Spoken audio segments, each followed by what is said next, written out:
Who's saying the funny voices? I'm Michael Jelinek. I'm Michael Jelinek. I'm Aaron Horvath. There we go. Is that good? Yep. Are we done? Yep, that was our only question. Our knees have never touched this much. I know. This is forever. This might be the first time. I think they're engaged. All right, so tell us a little bit about Teen Titans Go. Tell them about Teen Titans Go, already. All right. Teen Titans Go is a comedy take on the beloved Teen Titans franchise. It's like you read that straight from a press release. I wrote that myself in my head. They're 11-minute episodes. Super funny. Super great. All the original cast is back. Playing more or less the same versions of themselves. Yeah. And no continuity with the old show.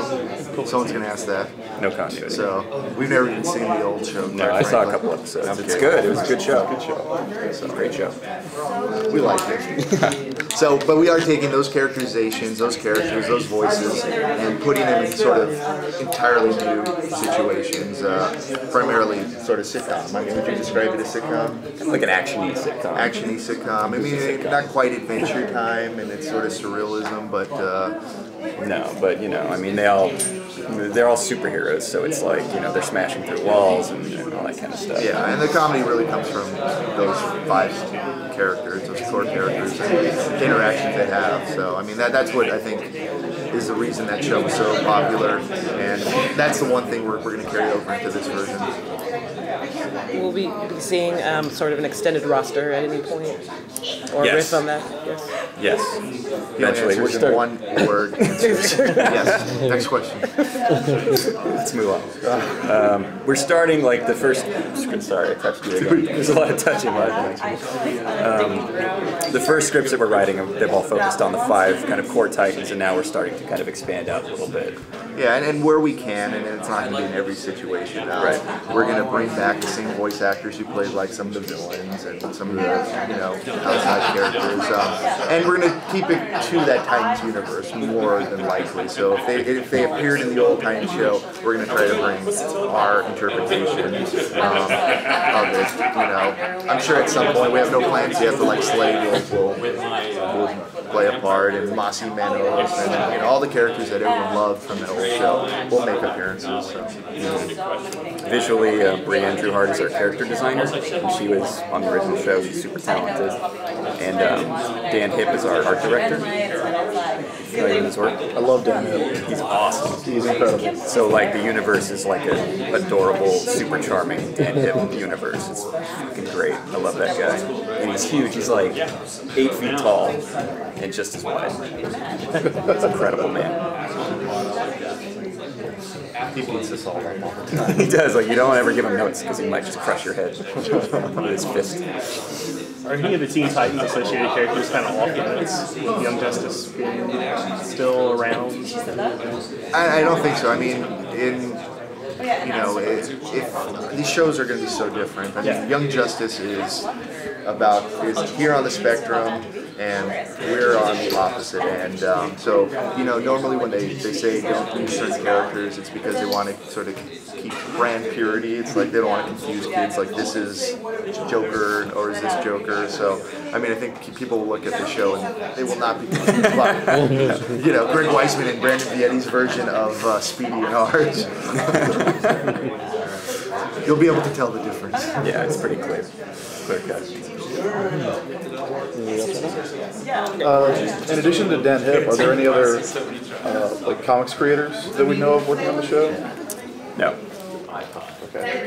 But I will say we're going to try to get some of the old writers involved. Amy Wolfram, who was a story editor on the old show. I've been talking to Rob Hoagie about doing something, and I'm hoping David Slack has time. He's very busy, but we definitely want to go back to the guys who made those characters so awesome in the first place. Is there any chance that we will see sort of disco costume Nightwing running around in any of the episodes? If we do, maybe he could be running a disco teca. Okay. He'd be like a salsa instructor or something. That's the tone of the show, by the way. Yeah. A lot of you just pitched us an episode, thank you. We need the outline on Wednesday. I'll have your people call my people. Okay. can we expect about the theme song? Are we gonna have like a cool hit theme song? We will have probably a new version. There will be a theme song. Puffy Puffy Yummy Yumi? I do not know if we're not that far in production. I don't know if they're going to be singing a version. I know we've talked about finding other sort of Korean pop bands or Japanese pop bands and having them do takes of the old songs. So, but I believe Sam Registers are executive producers, bringing back Andy Strummer to do some theme songs. He wrote the original song. So. And I want lots of music in the show. I think I'd let's put that every episode is musical with you. Yes. Song romps. Song romp. So I wanted to be like Scooby-Doo. You know when Scooby-Doo had all the celebrities and then they would chase each other to the Davy Jones song? that was like a frog is chasing. I love that. So that's my biggest influence for this show. Davy Jones and Giant Frog. I like how everybody who's not from the South goes for Davy Jones, and I always go for Jay Reed. I go for the Globetrotters myself. Second chair. Or the fact that the Three Stooges appeared after they died.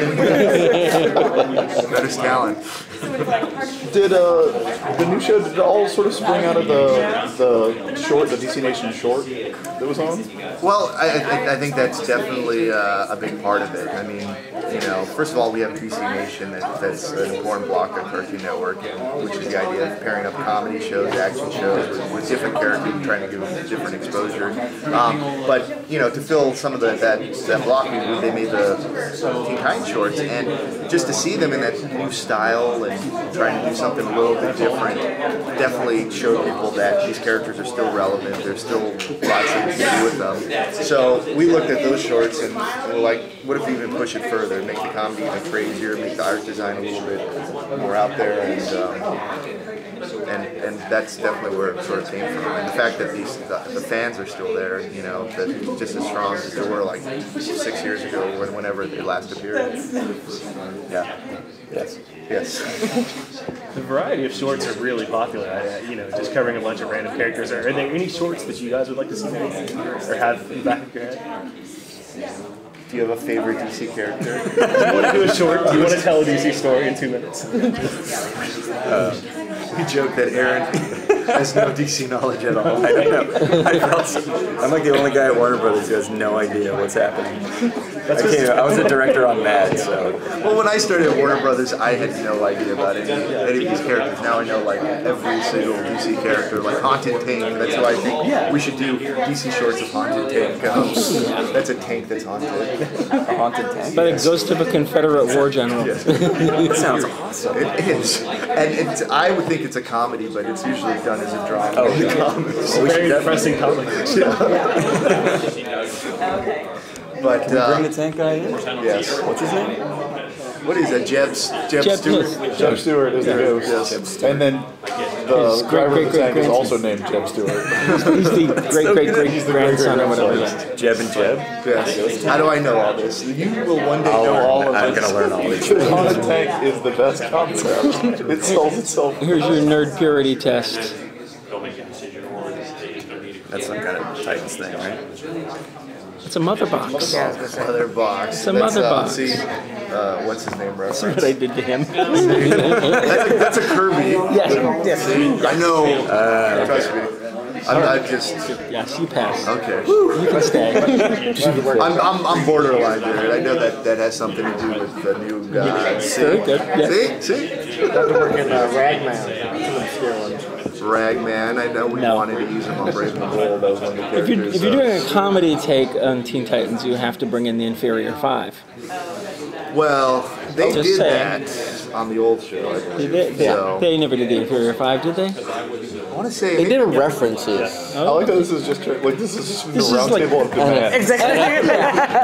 Just go costume Nightwing. Is there going to be room for any type of serial nature, or is it because of the sitcom? I don't think so. I mean, there could be maybe like a two-parter or something like that, but the nature of the show is very much like 11 minutes. And comedy definitely works better if it's sort of self-contained. Yeah. Worked on A Brave. lot of our scripts like don't resolve at the end, So like Like The Simpsons, every resolved episode it. ends where it starts. Yeah, and they Right. end with the Titans usually dead. Half the Yeah, scripts. People are like, really? they're going to come back. I know they're dead. That's a spoiler, by the way. But I worked on Brave and the Bold, and we try to do serialized like teasers. Part of the show was like kind of teasers that had nothing to do, and that I think was a little bit hard for people to follow. It's like because you never know how they're going to air, and so this gives everybody a little bit more flexibility, and lets you do a little weirder stuff too. So. What is the schedule going to be? Is it going to be like a chunk of episodes? Because it's, a lot of the DC stuff, the block is like sometimes erratic, or chopped up, and then there's a big long wait, and then like another like small block. So. Well, I mean, the whole goal of DC Nation is to have something new every week for every 52 week, whether that's a new episode of Young Justice or Green Lantern or a new short, and then that will vary, So I think the way they plan to air Teen Titans is they're going to be 2 11 minutes blocked out, and sometimes that'll change, and which episode they pair us with may change, and if we end up getting into more like 11-minute programming, maybe it'll be 11 minutes of Teen Titans and 11 minutes of Super Best Friends Forever. Not that that's in production or anything, but we can hope it will. We can hope. That's fun stuff. Sure. Oh, wow.